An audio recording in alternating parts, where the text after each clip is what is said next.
ang Pasipiko. Ang mahalaan ay nagbibigay ng babala tuwing may bagyong paparating. Ang mga babalang ito ay iyon sa lakas ng hangin at bilis ng pagdating ng bagyo sa isang partikular na lugar. Ang sumusunod ay mga babala ng bagyo na ginagamit sa Pilipinas.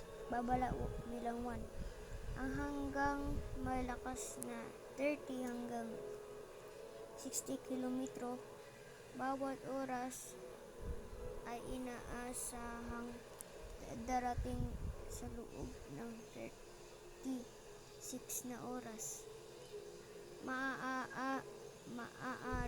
Maaari itong makapinsala ng maliliit na puno at magdulot ng pinsala sa mga bahay ng nagawa sa magaang materyales. Inaasahang darating ang hangin na may lakas na 60 hanggang 100 kbo sa loob ng 24 hours. Ito ay maaaring makabuwal ng malalaking puno at halaman at makaapekto sa mga pananim.